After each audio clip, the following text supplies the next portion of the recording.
Hi, I just wanted to do a quick video on crooked knife use and sharpening. For people who have bought knives from me over the years, I keep meaning to do this. And here's a quick tutorial. I'm going to try to be brief. So, as far as use, here's one of the knives I sell. Ash handle, crooked knife, also called Wagikoman in Anishinaabe or Mokotagan in Cree, couteau croche in French. Got the curved blade. It's a one-handed draw knife, so held palm up. First thing I see people do is they grab it like this, put their thumb around, but that's not right. You want your thumb. Here's your thumb rest, and you don't want to give it the death grip in your palm. It should be held a little more loosely towards your knuckles there, so you have a little more flex. If you give it the death grip and wrap your thumb around, it's gonna be really hard on your wrist. You want to keep things loose. Tendons, especially when you're learning how to use these, it can be hard on your tendons, and you will get an achy wrist if you're not careful. And as you learn to use it, of course, it all gets easier. It's just a practice. We'll do it for you. So I, being a right hand, I hold my work in my left hand, and I put it on my right leg, right knee, and pull towards me. This is a piece of leftover cedar from birch bark canoe building, split by hand along the grain, so it's straight grained. It's not sawn on a sawmill or a table saw. And this is crucial for using a crooked knife, to be working with straight grained, hand split or carefully sawn wood, so that your knife is able to follow the grain. It's not jumping and cutting into grain. And you can take big shavings by really digging in, or fine shavings by lightening up.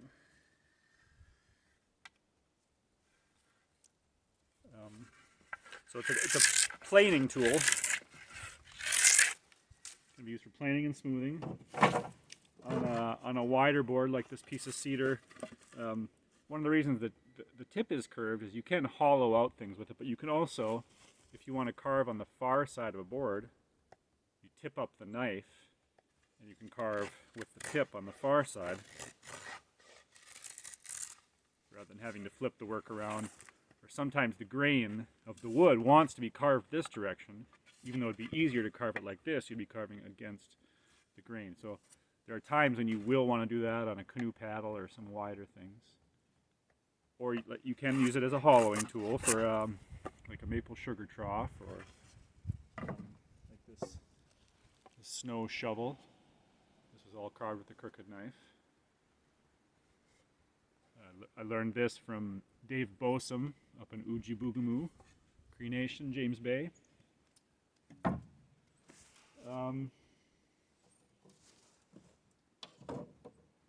a snowshoe rail, this is split out. This is all carved down.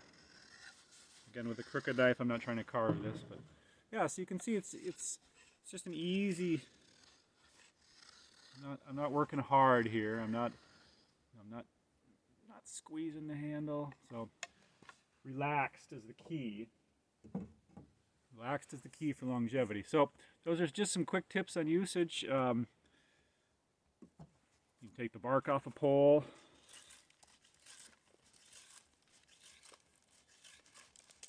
You can do all this with a straight knife as well. There are different ways to hold the knife and work with it, but as a one-handed draw knife, a very specific use for this tool. It's hard to beat, and with a two-handed draw knife, you need a shaving horse. So it's helpful to have a shaving horse or a clamp. But with this, here's your draw knife, and here's your clamp. So it's portable. Take it with you. And of course, indigenous North American tool for all sorts of traditional woodworking. You name it. Crooked knife, and found in different forms across North America, and even circumpolar Siberian people, I think all over had their own versions of this, and some were used on a push, but it's the same general concept. For sharpening, Sharpening is sharpening. If you don't know how to sharpen, this might help you a little bit, because sharpening is complicated. But I'll just touch on the basics. So this has a bevel on the top coming down, and the bottom is flat. So it's a single bevel knife. So that curve on the top, of course, adds complication, because a flat sharpening stone doesn't catch the curve on the inside of it. So I have a dowel here. It's round on one side, and it's teardrop shaped. I carved it on the other side. And if you need major touch-ups, you can work with sandpaper. This is 600 grit for a little bit finer, wet or dry. You can go down to 400 grit. I'm going to switch knives here because this knife does not need sharpening. But, my personal knife here does. So I'm going to start with 600 grit, and I'll dip it in a little water because it is wet or dry, and the water does help. The reason I have a teardrop shape is I can get the point of the teardrop in close to the handle. If I use the round side, there's a gap between my handle and where the dowel makes contact. Just a little thing I started messing with. And I just push all along the length and away from me. If you pull into the edge, of course, you will cut your sandpaper.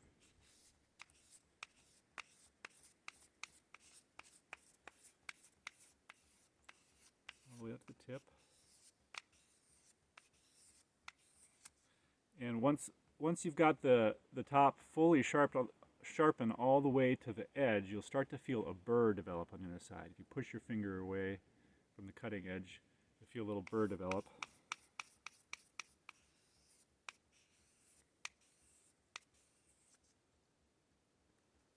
Okay. And then I have a round ceramic rod. This is a little finer finish, and I'll use that on the bottom as well. You can use a flat stone on the bottom, so I'll kind of sharpen off that burr.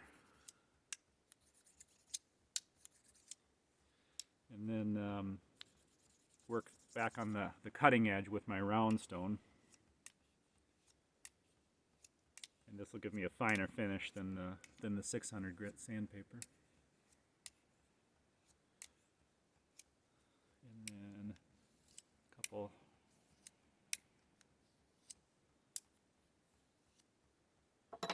And then I use a leather strop to finish. You don't necessarily have to.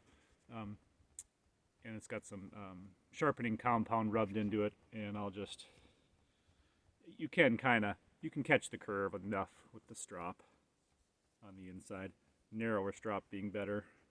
And I have made round strops before for this, but I don't know, one strop is plenty. And this will just take off that burr and get a finer polished edge. I'm just doing a quick sharpening job here. Spend a little more time with it. If you do have a knife that does actually need work, it will take longer than what I just showed. And yeah, that's it. If it's fully sharp, you should be able to, it shouldn't skate down your fingernail. It should catch in your fingernail. So this isn't sliding when it touches my fingernail, so that's good. And then I'm ready to go. And yeah, if you need major touch-ups, get 400 grit, and that's about it.